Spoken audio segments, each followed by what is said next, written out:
Happy Friday, everyone, and welcome to another episode of Ask Us Anything.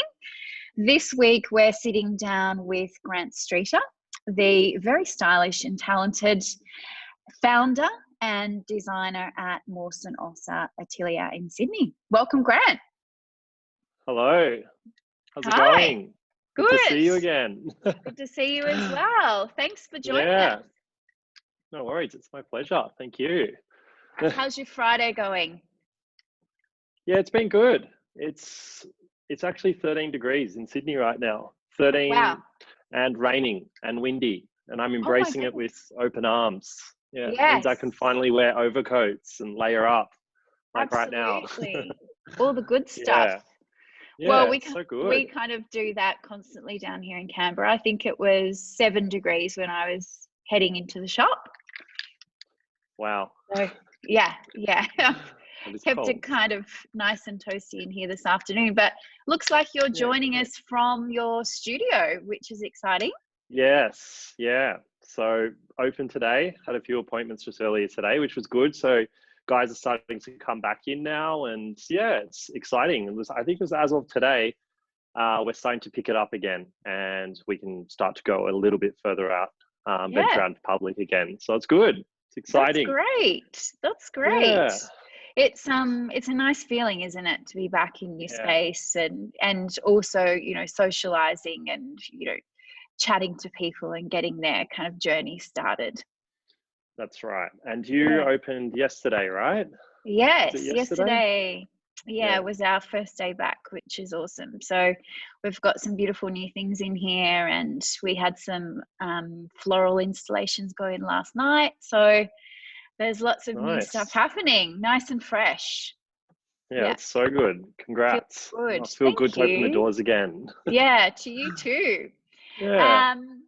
And it's also really nice to be switching gears today to bring some of our Mr Frays a little bit of inspiration. So we've collated a number of excellent wedding attire questions from the gents out there. So how are you feeling? Should we dive on in? Yeah, good.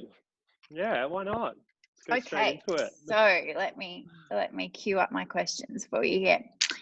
So first, I guess we'll start with a few kind of business wedding related questions, and then we'll do some quick fire life questions for you at the end, Grant. Okay. So I guess let's go back to where it all began. Where did your journey into creating fine attire all start? Right. So basically, it actually first started working in textiles. So I first started working in textiles. Originally, it was overseas in Hong Kong and China for almost 3 years. And that was working, with premium brands such as Brooks Brothers and Ralph Lauren and J. Crew over in the States. And that was just, working in the sales and marketing side in textiles. And basically from there, it grew from learning textiles and learning in depth how that all worked and the weaving and whatnot.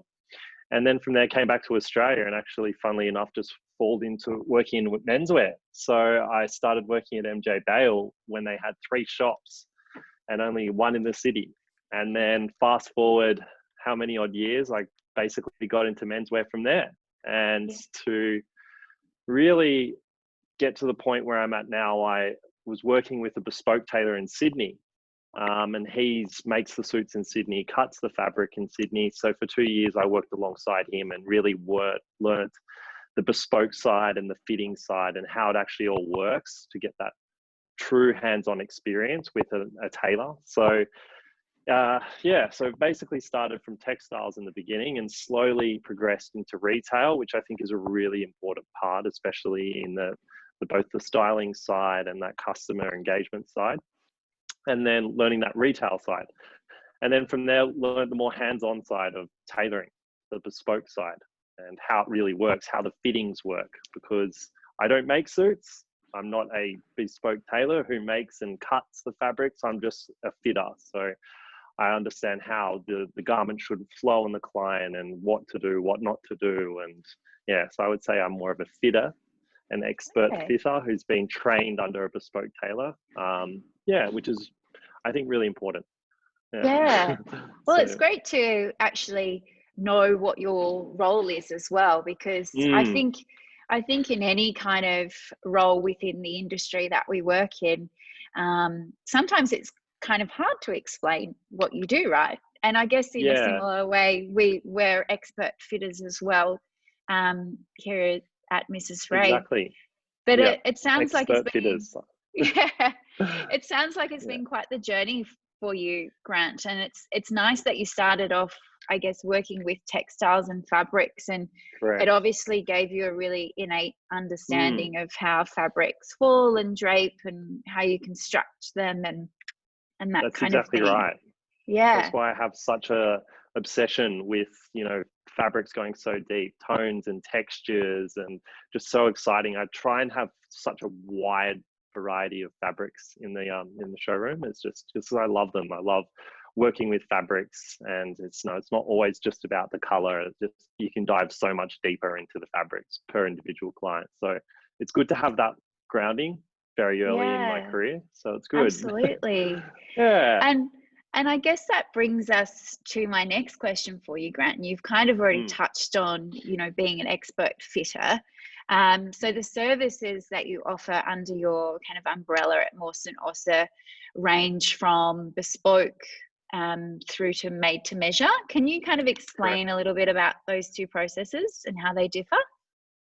Yeah, so basically I have two programs. So I have a made to measure, which is more of a product that is machine made. Mm-hmm. And when it's machine made, it's just more of, in my business, more of the standard model that we offer.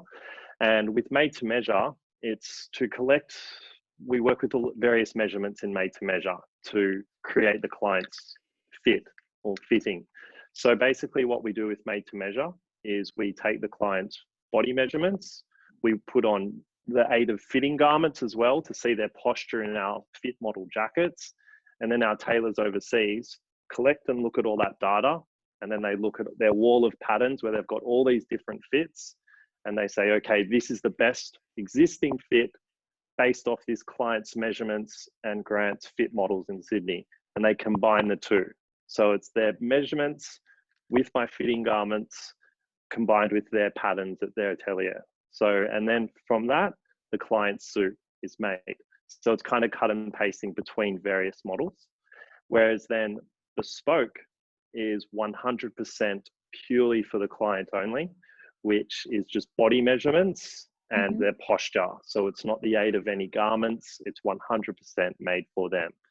So that bespoke line in my business starts at more of a premium construction where it's half handmade. So it's a lot softer. It has a lot more detailing in terms of the actual make, and in certain parts where using the hand is quite important. So the difference between the two is that my made to measure is combining, various elements Mm-hmm. from an existing fit, whereas bespoke is 100% for the client, and where we introduce handmade elements or even 100% handmade. So that's how I separate the two in the business. Okay. And what I've noticed is these days, especially in the wedding side, is the guys are really starting to get quite excited with tailoring, and a lot of them now are going full bespoke, which is really great to see. That's The awesome. bespoke side is a very special kind of service in the business because there's not many people really doing that bespoke approach in tailoring, especially in Oz. So it's a really special thing to do. So it's a Yeah. slow process, but yeah, it's a very special kind of service that I like to offer. Yeah. And I think, Yeah. obviously, like you said, with weddings in particular, it is your wedding day. It's, something that you really want to invest in. And why not have a beautifully handcrafted bespoke suit? Yes. Obviously coming from a female's perspective, we know that, women put a lot of focus on that outfit. So I really Mm. feel that it should be the same for the guys as well. So it's exciting to hear that Yeah. they're investing the time to go down that path with you, which is great. Yeah, it's great. And from there I've also got, because it's not just the groomsmen that we want to make look beautiful, sorry. We also Yeah. have a very base, really good made to order, made to measure line for the groomsmen as well. So we can accommodate everyone in the business, and it's a bit more of a working off one fit an existing fit, and we make just a really nice, still softly tailored suit, so everyone in the wedding party can still look the same. Yeah, Aesthetically, perfect. very soft, very natural, and not so stiff and rigid, which we try and encourage here. Soft tailoring. That's great. Yeah. And I think also when it comes back to the wedding party, I mean, there's a reason why you choose to surround yourself with, you know, those favorite people in your life. So why not, you know, kind of bestow that journey on them as well, and have something that's kind of seamless and looks perfect on the day. Yeah. And I think now it's kind of changing. We were scaling down and having very few groomsmen and bridesmaids, but I've just seen, I don't know why, maybe this year is just starting to grow again, and the wedding parties are getting wider. Right. 4 groomsmen, 5 groomsmen. Maybe it's just this year, I don't know. But last year, I like the whole elopement wave is coming through, I've noticed, where it's just very small, tight-knit weddings, and that's where the guy really wants to get a bespoke, because it's such a, you know, close kind of wedding.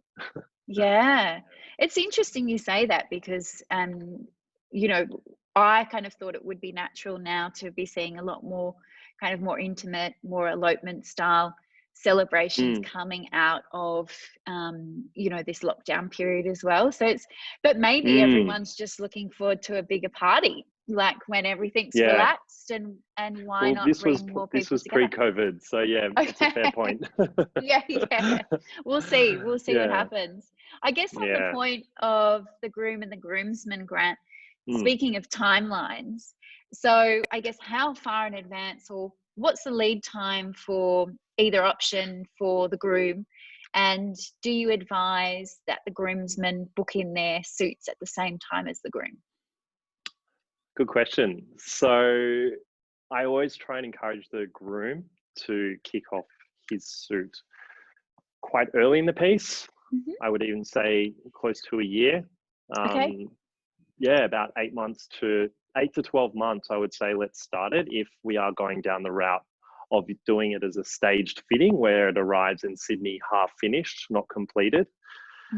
Although it takes generally 3 to 4 months. We always like to try and encourage them to come in as soon as possible, just so we can take our time, enjoy the process. And because it's a fitting, we hold on to it in Sydney, even if it is for 2 or 3 months, we hold on to it and we check in and see how the shape's looking on the suit. And we just like to take our time. And we would really just say at the most is 3 months, where we would say, okay, that's starting to cut it fine. But generally we try and encourage coming in 8 to 10 months earlier. So yeah, quite slow, which is a good thing, I guess.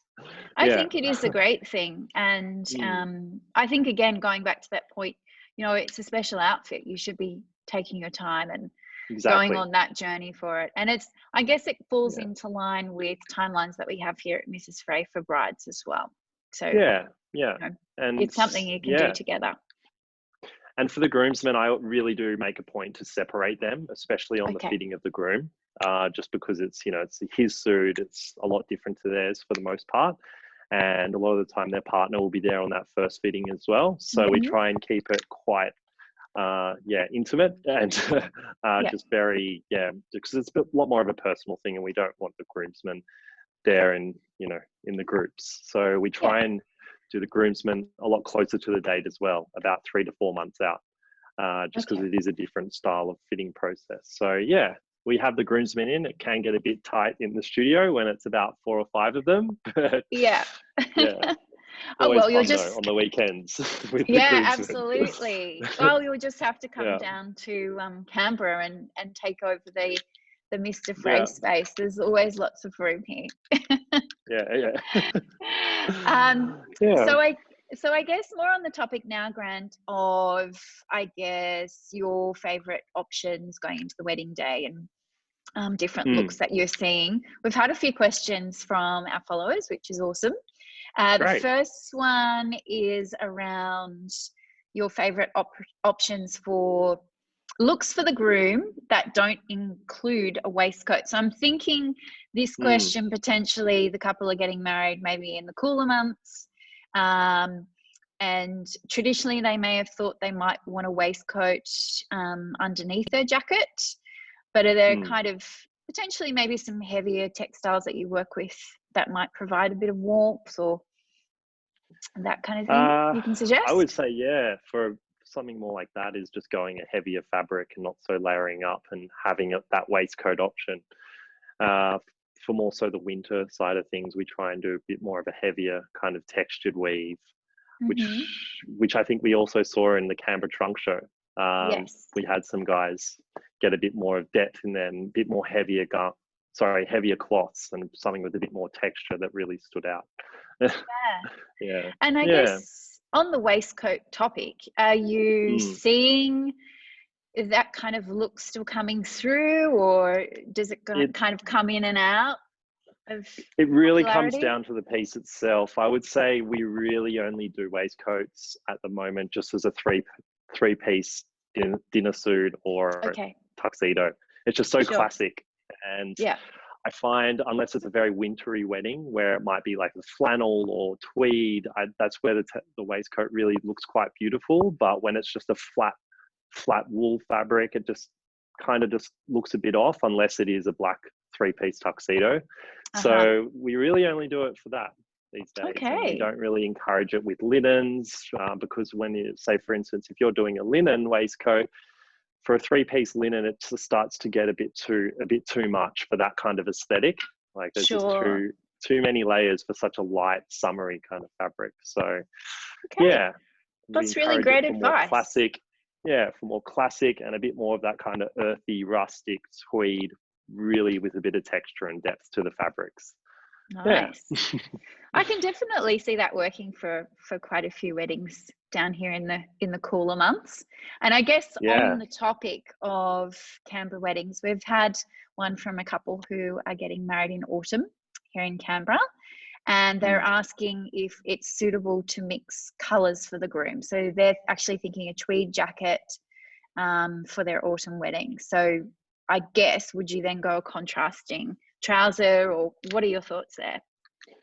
Yeah, well, this was also like some of the Canberra clients from the last trunk show. They actually made more of a feature kind of woolen tweed jacket, and then they kind of complemented it a bit monochromatic. So it was a gradual color that contrasted. It wasn't so making a statement. So I believe we did for one client, it was a forest green tweed jacket, and then a dark charcoal waistcoat, and an even darker charcoal trouser, flannel trouser.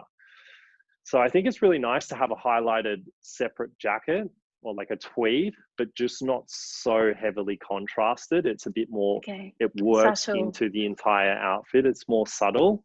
It just looks so beautiful. And then, especially for a lot of those clients where it's an outdoor wedding or, you know, it's quite an earthy, rustic wedding, you just don't want this popping colored jacket in such a, maybe the area itself is quite already, you know, that autumn tones. You don't want another color popping so brightly on the guy. So we try to keep it pretty subtle with that when we go more of a tweed jacket.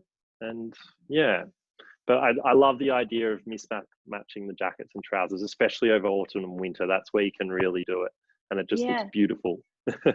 Absolutely. That's also the point of going, which I always believe is going against the grain of fabrics, doing different compositions, you know, different fabric weaves in that entire outfit. So for example, a tweed jacket, a tweed weave maybe with a herringbone, but then a straight wool flannel trouser, and then let's say like a corduroy waistcoat. So it's really cool to mix and match and go against the grain with the fabrics, the weaves, and just have a bit of an edge and not be so perfect.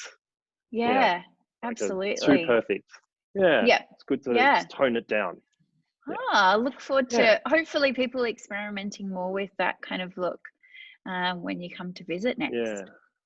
Everyone can see it. I'll be bringing one down next month for you to have a look. Awesome. A tweed three-piece. Amazing. Can't wait to see it.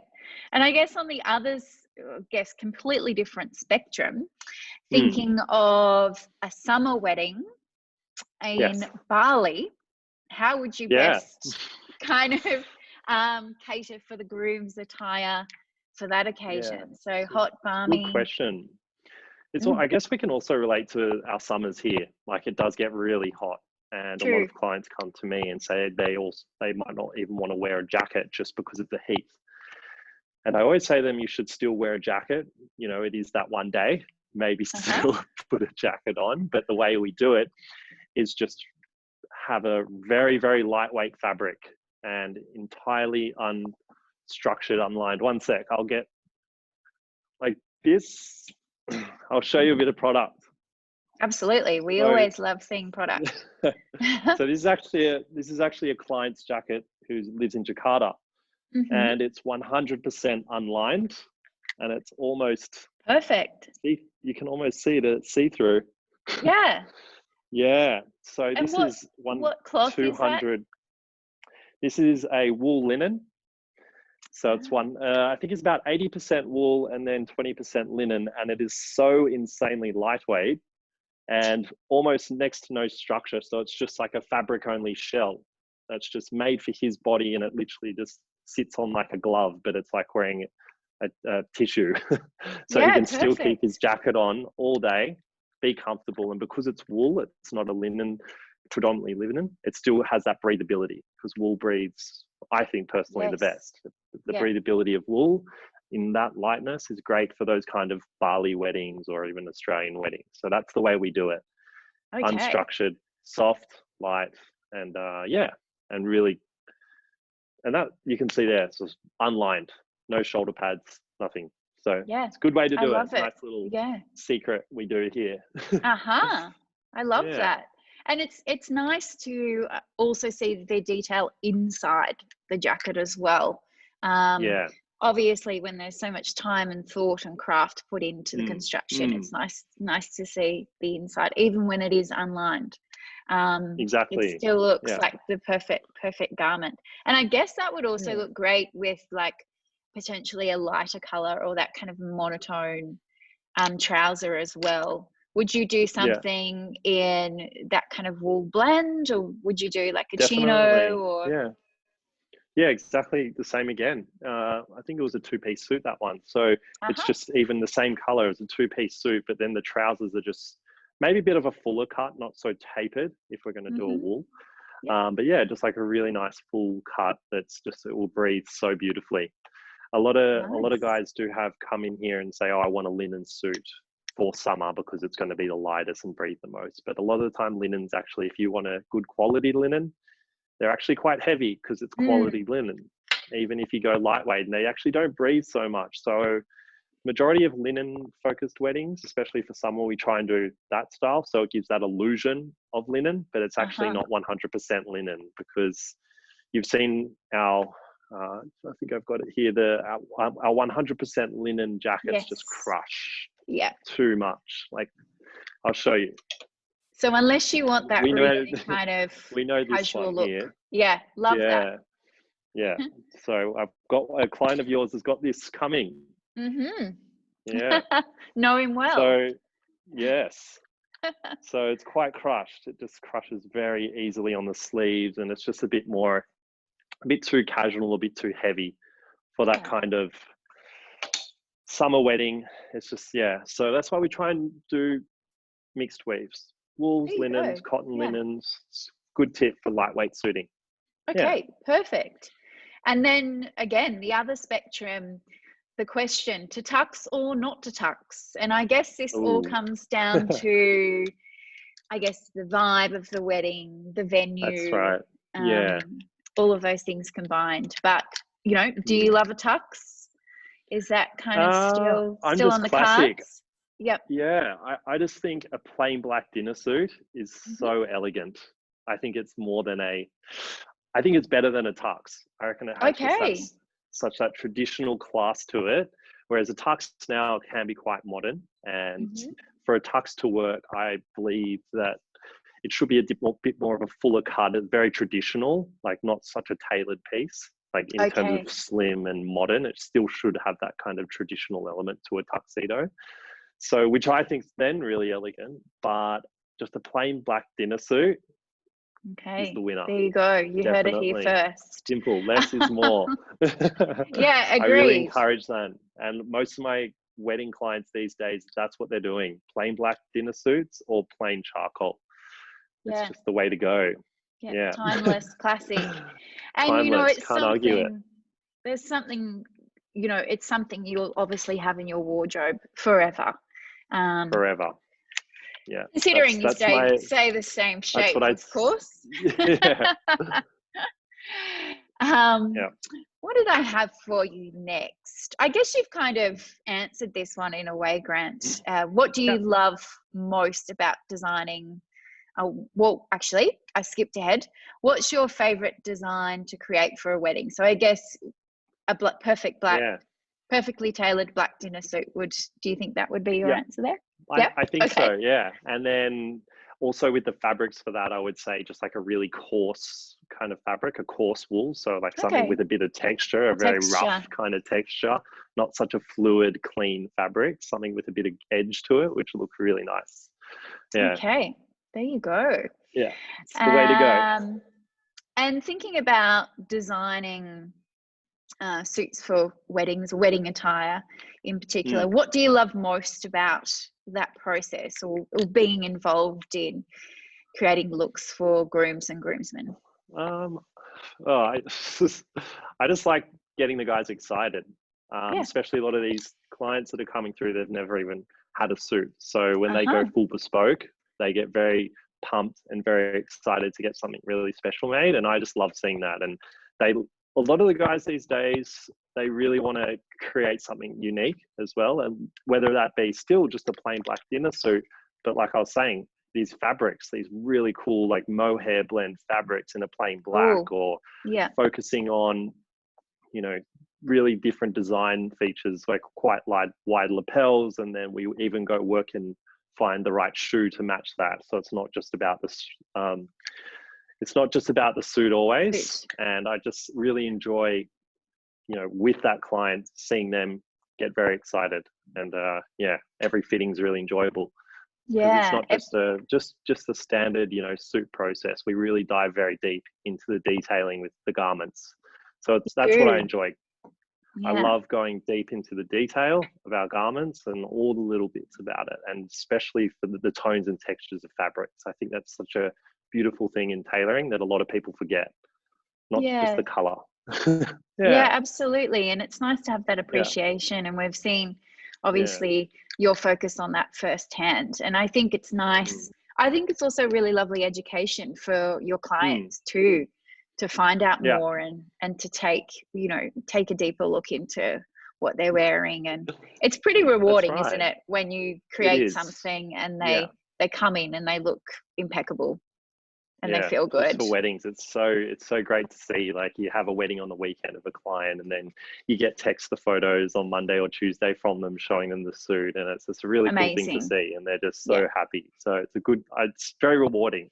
Yeah, especially when you're working with that one client for say 8 months or 10 months. It's such a slow process, and then you finally see it all together, and it's just so cool, and they're happy, you're happy. So it's a long relationship with the clients, especially for bespoke. So if we're doing 2 fittings, it's a really cool thing to see right at the end when we've put everything together. And speaking of, I guess, those finishing touches, do you have something that you always like to pair back with one of your suits for a special occasion? You know, if we're thinking about accessories like pocket squares or a beautiful leather loafer, do you, I guess, have a go-to accessory that you like?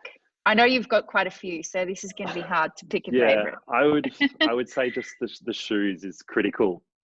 So I work with most clients on their shoes as well. Not that I offer shoes in my business, but I just think the shoes especially is a really good way to top off the outfit. Black loafers, that's my go-to. So whether it's a conservative suit or like a dinner suit, I really try and encourage a loafer with a cuff on the bottom of the trouser. It's just such a really beautiful take on the trouser, because for me, trousers is my favorite thing in this whole business. I like trousers the most. And so to complement a good cut and really beautifully made trouser, I think the shoe is crucial. And a loafer, always looks good, better on a trouser than a shoe. Okay. Yeah. Good to know. Try and encourage my clients to wear a loafer where you know, to a degree, if it's going to work. Sometimes I still advise a closed shoe, but where there's an opening, I'll try and weasel in and push them into it. Always get a loafer in if you can. I guess when it comes to loafers, I've got try-on loafers as well, so I give them mine. There you go. You're really pushing the loafer there. I love it. Yeah. I love it. Speaking of footwear and shoes, we have the question, Grant. You're probably very well posed to answer this one. Can you wear no socks for your wedding look?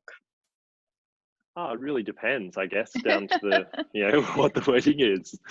Yeah. I have had clients ask me, even for a black dinner suit, can I wear it? And I believe some have in the middle of winter, say at Gunners Barracks at Mossman, it's an outdoor wedding, still with a black suit. I say, yeah, go for it if you like. Like, I think it's still acceptable, but yeah, to a good certain parts, I would say still wear a sock, but definitely the kind of linen look, the beachy look, no socks actually looks nicer. It just tones down the outfit, makes it look a bit more effortless, which we try and encourage. So it works, effortless. It's the right way. Yeah.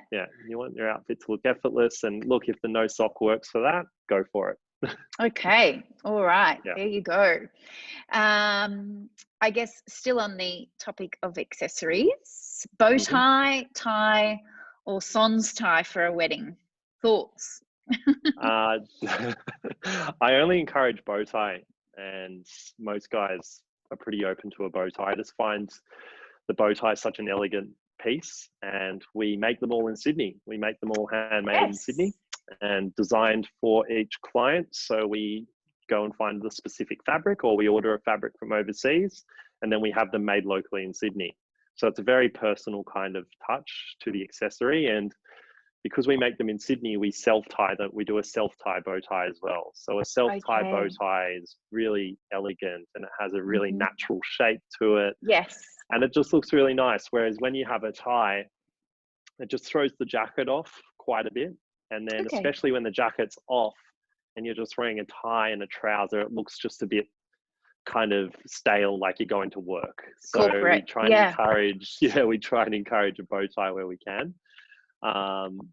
Just because it just looks great. It looks beautiful, and it's just such a small piece of accessory. It just sits in there, whereas a bow tie can get a tie can get a bit overpowering in the outfit. Bow tie the way to go. Nice. Definitely. I guess it also comes down to, when you were talking about the tie and being a bit overpowering, I guess it all comes down to proportions too, and like layering. That's right. Layering of fabrics.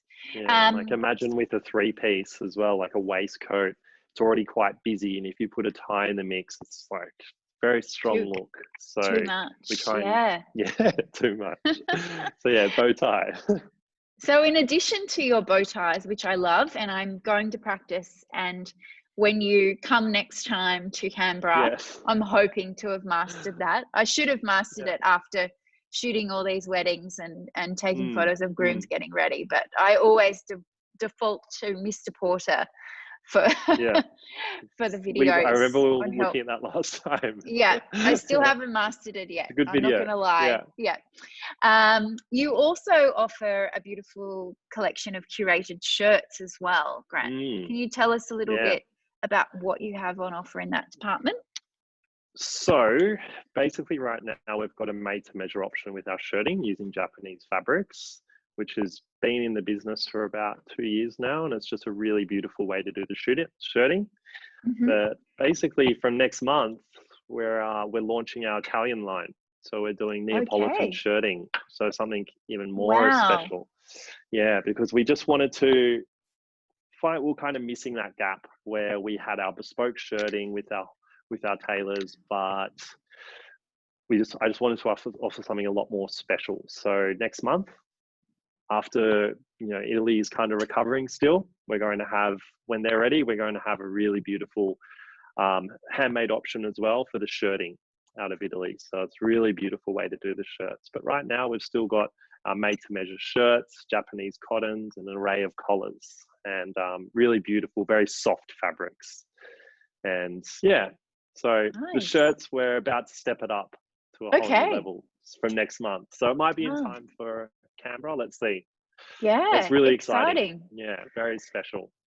And it must be nice to also work with artisans, you know, and beautiful cloths from that area of the world too, because they're highly skilled in that department. So it must be nice to, you know, bring that into your business and expand on that area. Yeah, especially when we're doing that's right, such a special bespoke tailoring, you know, handmade suiting. So this is just, it only seems, you know, somewhat logical to have this kind of shirting line. So it's taken a bit of time, but we're almost there and ready for it. So it can complement our beautiful handmade tailoring line. So it's exciting.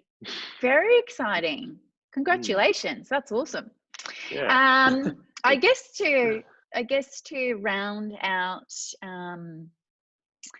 the kind of wedding offering, what kind of trends, I often don't like to use the word trend, because I do feel that, you know, your wedding look should be somewhat timeless, and that you know, you look back on the day and, you know, reflect, and it was very now, but it's also quite timeless, and it's relevant, you know, 20 years down the track. So is there anything maybe that's becoming more popular that you're seeing, Grant, come through recently when it comes to wedding suits? Yeah. Is there anything? So let me first start by, I would say from 2016 through till 2019, for about 3 years, it was just blues. It was just out of control. Every single wedding was like French blues, cobalt blues, and it was just, it was a lot going on, and that was what it was. It was just every single wedding was in blues. It was a blue period, right? Yeah, it was. So it's thank God we've got past that now, and you know, a lot of the clients, what I find is just what we were saying before. It's just classic, plain black, dark charcoal, really classic dinner suiting is definitely now very popular. And then the earthy tones and the neutrals. It's basically those two now. I see the neutrals and the earthy tones is the new kind of wave of the blues. It's just such especially for Sydney, that kind of beachy, beige, sand, taupey tones, just so popular. And even for winter, going in those kind of more warmer charcoals. And it's a really beautiful way to do the suiting as well. That kind of neutral, very soft, and it complements the bride's colors for a lot of the time as well, and really hones in on the couple together. So absolutely. But again, like the earthy textures and tones is, you know, your kind of your mid browns and your olive greens, and it's just those kind of colors are really nice as well, because you can dive so deep into the textures and the textiles of the look. So, and we're having a lot of winter weddings now. Maybe not this year, but before this all happened, especially for winter now, I've just seen over the years a lot more weddings booked for winter, which then encourages that more earthy kind of tones and textures in the fabrics. So absolutely. I would say those two. Okay, nice. Well, I'm happy to see a return of color, so to speak. Neutral, earthy color out of that kind of blue period. There certainly was a lot of navy around for a very long time. Navy is still popular, but just very dark navy now. That's classic. Okay, like beautiful. a real true French navy. Nice. But all of our Canberra clients from the last trunk show were almost all earthy based suits, except for the charcoal. I know. Everyone went wild in terms of the tones and textures and everything like that. So that was really great to see. Adventurous Canberra. Well Adventurous. done. That's it. Speaking of which, I guess we should have a chat about when you're coming back, Grant. So we've just confirmed as of today your next visit. So you'll be joining us on the afternoon of the 6th of June, and also for a full day of fittings on Sunday the 7th of June. That's very right. exciting. I'm pumped. I'm pumped to get out of Sydney. I bet. Yeah, it's going to be good fun. looking forward to hosting you again. So if you're watching and you previously had an appointment with Grant, he'll be in touch. But yes, open for new clients on Sunday, the 7th of June. And there'll be an email going out from us and obviously all across our socials to announce your next visit to Mr Fray. Yeah. And look, like we're going to have a lot of current clients' fittings on display. They can see what we've kind of curated already for some weddings. Yeah, they're perfect. There's, we did remember that brown rust 3-piece hop sack weave suit? We've got an olive green suit. So we've got some pretty cool stuff on display if anyone wants to come and just have a look and see what we've done already for existing clients. It's a really good opportunity. That's a great idea. Yeah. So feel free to drop in and have a look and get inspired as well. Yes. On the subject of travel and where you might be heading next with Mawson Ossa, we have had the question as to whether you're ever going to head to Jakarta one day. Yeah, maybe one day. Okay. Well, I already do Shanghai and Japan, and Jakarta was one place that I was thinking, just because we are getting a bit of interest there, and I have clients over there from Jakarta, and maybe it's just the lightness of our product, it's the softness, but I've had some demand there, which is great to see. Okay. But first we need to allow the travel restrictions to be lifted, and then we can go from there, really. True. Yeah. We just have to be patient. Okay. Watch out, Jakarta. We had, what was it? I had middle of March, we were supposed to go to Shanghai and Osaka. We had to cancel that. And it was literally almost right now, the end of this month, we're supposed to be in the States for 5 weeks. Yeah. Yes. So New York and Miami and Washington. So we had to cancel that. So later in the year, we'll be over there as well, which is exciting. But first we need to, get through this all. We'll make sure everyone's safe and sound and well. Okay. That's it. Yeah. So speaking of other categories, before we jump into the life questions, thinking more of ready to wear, so away from kind of bespoke and made to measure tailoring, what is your next ready to wear item? Because we've seen a few pop up on social media for offering for pre-order. What's next in that kind of collection, Grant? I'm just about to get a sample for a piece. All I can say is for trousers, it's a really nice casual take on a trouser, not so tailored. It's a bit more of a work from home inspired piece, a bit more of a casual leisure wear trouser that I really want to release coming into winter. So that's what I'm working on right now. We had our raglan overcoat, this one here for the pre-orders, which went really well. Favorite. And then, so the next thing is trousers. We're just testing the fabric right now. Okay. Trousers and overcoats is my favorite thing in the business, and that's what we're basically doing for the first two. Okay. So, well, that makes a lot of sense. Yeah. Looking forward to seeing those roll out in the coming months. And it's exciting. As I mentioned to you, I can't believe I'm sure I would have asked you this question before, but if I haven't, I can't believe I haven't. Do you make women's garments?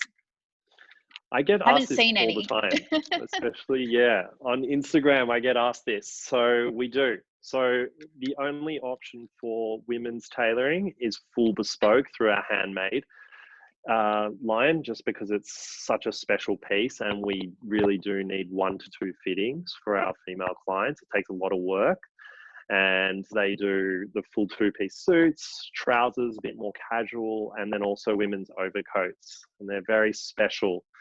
And what I also have in the showroom is actually a women's kind of ladies collection of fabrics that it's more tailored for, women's wear. So that might have a bit of, lycra in it or whatever it is. It's just a bit more of a female approach to the fabrics, which is quite important as well for the making of the garment. So we do offer it. And it is again, it's a very personal special bespoke only option right now. So it's exactly the same for the guys. It comes in as a fitting, and it's fully designed, whatever you want in terms of designs. It's very individual. And the beauty is with the women's side, like the men's, is once you're set up with the correct fit, then it's so easy to order more. Like you can, because we find with the women's wear, like it's hard to get a good fit, especially off the rack. So once you're set up with bespoke, you know, you can continually order new trousers for summer, for winter, for work. So yeah, the women's bespoke is there. It's just, yeah, we don't push it so much in the business. Okay. But that's good to know though, because occasionally, well, I think there's probably more than we realize. But obviously a lot of women have never worn dresses before. That's kind of not their jam. It's not part of their personal style. So then when it comes to the wedding day in particular, and they're faced with a sea of ivory gowns, which are all beautiful, you know, that might not be particularly, you know, kind of their dream look for their day. So it's nice to know that that service is on offer through you as well. Yes. Yeah, exactly. Yeah, it's beautiful. I've seen the product, and the overcoats are stunning. I think I was showing you the photos last time. It's this beautiful, beautiful product. Yeah, I think I know 2 women in particular who would like an overcoat. So we'll have to submit our wish list one day. So to round out our chat, Grant, we thought we might ask, lighten things up a little and ask you some life-based questions. And I guess to start quick fire. I guess to start off with, we were just chatting about travel restrictions, and we know you do love to travel for business and for pleasure. So once that travel ban's been lifted, what is your kind of next destination, or what's on the top of the list for you? I would say probably just back to Japan and the States. It's just both of those countries are amazing, and slowly working up a customer and client base there, which is exciting, and see that as the long game, those 2 countries, in terms of just, you know, setting up the business and just having a really good clientele there, and just love being over there. It's, both of those countries are very exciting and can always continually go back. So yeah, as soon as we can, I will probably be over there, and especially pushing the brand, more importantly, not just for a holiday. Yeah, sure, I know. But like holidays, what do you mean holidays? When you have your own business. Yeah, absolutely. Exactly. Well, hopefully you've had some downtime. Yeah, and maybe Jarvis Bay, like I do after Canberra. Yes. You know what? Unfortunately, due to COVID, we didn't end up getting our little escape to Jarvis Bay. So it's there. It's on hold. We'll get there soon. I'll have to investigate for myself, maybe in June. Maybe I'll be lucky and can still go, for sure. I'd love to go down there. Beautiful during winter. It's so nice, so lovely. Crisp days, beautiful blue skies. It's the best. Speaking of other things we enjoy, favorite food? Ooh, it's hard to say. it's my mood at the time. Okay, true. God, it's hard. I would say probably right now would be Korean food, just given it's starting to get a bit cooler, and just like Korean soups is just so nice, especially in weather like this. So I'm a bit obsessed at the moment. And Vietnamese, like pho, just love that. And ramen as well. So maybe a bit of a soup guy. Noodle soup guy. Okay. Noodle soup guy. That's my thing at the moment. Okay. But you know, in a couple of hours it could be different. It could be different. That's like us all. Seeing as it is a Friday afternoon, and we're getting close to the weekend, what would be your beverage of choice? I would say, I was looking over here, I've got a coffee and a kombucha, but in terms of an evening drink, it would be a Campari soda. Can't argue, a classic. Oof, it's so nice. Good. It's so refreshing. All year round, 4 seasonal. That's my go-to. Just classic. Okay, your go-to drink. But it's just, I love the color of it as well. Yeah, it's pretty cool. Nice and vibrant. How about you? I think I know this one. Oh, that's a good question. Yeah. Well, I'm actually having a Zoom meeting next week, and the title of that meeting is actually called a G&T with. So I guess I do have a little bit of a liking for gin. I do love my wine. I'm partial to a rosé. A coffee a day is my thing. I was actually going to ask you, Grant, tea, coffee, or kombucha. That was going to be my, but you like to have the 3 beverages parked. I do know. I do know that quite well. Going back to style at hand, what is your kind of go-to off-duty style? Would something like what you've got today kind of lay it up? Look be your off-duty style? I kind of try and separate my fashion and off-duty style separate to the business, so I don't wear as much tailored outside of work. I tend outside of the showroom. I kind of mix it up a bit more. Like, I really enjoy wearing leather and have a fascination of leather jackets. So I've got about 3 or 4 really beautiful European design and made leather jackets, and a lot more designer brands, not so much with splashy logos, just more clean, simple, really beautifully made high-end garments. So just tone it down a bit more on the weekends, just because during the week it's a bit more tailored. So I like to tone it down and go a bit more kind of street casual, but with still beautiful brands. I don't like to wear just my tailoring 24/7. A lot of people ask me, oh my God, you should have so many suits at home. Like, you must only just wear those all the time. It's like, not really. I keep a pretty tight capsule with tailoring, and just, so it's less, having less garments, but, beautifully made. It's a better approach. So I like to mix it up, have my, Mawson Ossa tailoring side, and then kind of tone it down weekend evening, a bit more street, a bit more higher end casual. So bit of a mix. It's good to freshen up and go between the two. Or sometimes combine them together. Okay, I like that. I guess it's an interesting process, really, and it kind of adheres to your personal style that you started off in textiles, so you have a great appreciation of what goes into making a garment. So I can imagine that's why you're also attracted to investing in beautiful things that will last the test of time, and that kind of things when it comes to your own personal wardrobe too. That's exactly right. Like, a lot of the time when I'm shopping for other brands, I'm looking at more the textures and the kind of fabrics and the detailing. Like, brands like Izzy Miyake just go so in depth with their textiles, even patent some of their fabrics. Like, I have just such a big appreciation for a brand like that. And like Mason Margiela, like, they just push the boundaries with fabrics, which is really exciting. It's kind of inspiring as well.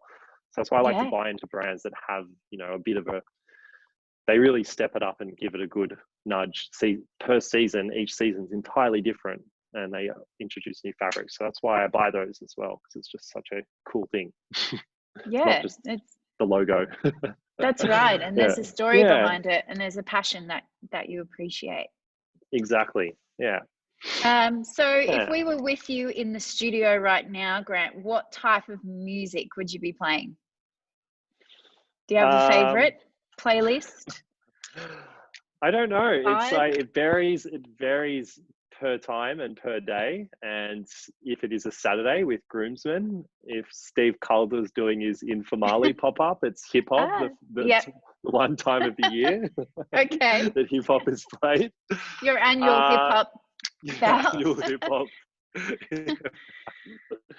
I just really like a bit of mix of everything, and it's per the time and day. So in the evening, we like to turn it up a bit. Or like just during the day, a lot more like kind of jazz and just a bit more chilled, relaxed, ambient electronica, just very, very, relaxed kind of music. And nice. we kind of mix it up. It's good to mix things up.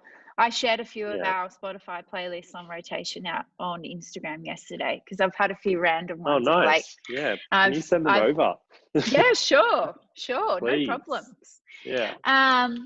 And I've asked this question to all of our guests recently, and particularly on the subject of what have you been doing in isolation when it comes to self-care. But I think moving forward, a lot of us have learnt a lot of lessons during this time, particularly reflecting on ourselves and also our businesses. But are there any kind of self-care or daily routines that you like to stick to?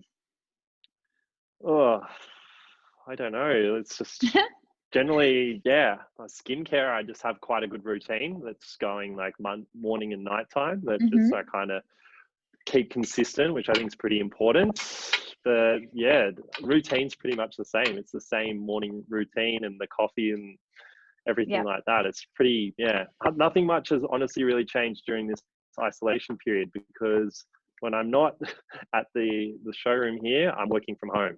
So, you know, it's a good balance, and I'm already used to this working from home. So it's not much has really changed. It's still the same for me. So yeah. So it's been quite an easy transition. It has, So I somewhat embrace this kind of period because it's exactly the same. Now everyone can kind of do the same as me. They get it. They'll get it. So exactly. I think a lot of people have struggled, but like yourself, when we're not here either, we're working from home, and that's it. in the past, as photographers, like we would be at our home studio most days. So well, great. Well, thank you for sharing that. And I think that comes to the end of our long list of questions for you, Grant. Oh, wow. So that was a lot easier than I expected. I was ready for some really hard questions. Okay, good. On the drive here. Actually, I did think of one last one. Where did the name Mawson Ossa come from? Now I know the answer, but I do get asked a lot by our followers. So would you like to reveal where it comes from? Okay, so it's basically two mountains that are based in Tasmania. And so there's actually a water company called, I believe it's Ossa, like Waterco, I don't know, from Tasmania, but it's actually two mountain peaks. One's below sea level and one's the tallest, I believe it's the tallest peak in Tasmania. So it's actually two of those together. And I'm a sucker for branding, and I really like clean branding, and also just the look, although it doesn't have as much meaning. I just really like how it looks and how it sounds, and it's quite obscure and unique, and I can work with the lettering as well and bring them together, just M and O. So yeah, it has a bit of meaning. It has a bit of like depth in terms of the aesthetic side. So it's a bit of a combination of everything, but it is based from Tasmania, if anyone wants to know. It hails from bottled Tasmania. Water. Half the brand is on bottled water down there. Okay, so we're seeing that's Ossa. The inspiration. Yeah. Rightio. Oh, hang on a minute. Yeah. I love it, and it also but I makes do get it quite asked memorable. all the time. All the time. People call over the phone. They don't know how to pronounce it. I'm like, yeah, this is the place. So I like my obscure names. There you go. All is revealed. And also thank you for revealing your face as well, because I'm sure a lot of people want to see. I think it's the first time in years. I haven't really shown my face in the business, so I keep it pretty obscure. Yeah. So Well, we feel very show a face to the brand. We feel very privileged that you've chosen Mrs Fray as a platform. Well, Grant, we better let you go and enjoy the rest of your Friday evening. It's been a pleasure to chat to you. And you too. Thank you. Pleasure. And I'm pumped for early June. Yes, early June. Yeah. Stay tuned, everyone, on the email and socials, and you'll see Grant down here at Mr Fray in real life, the 6th and the 7th of June.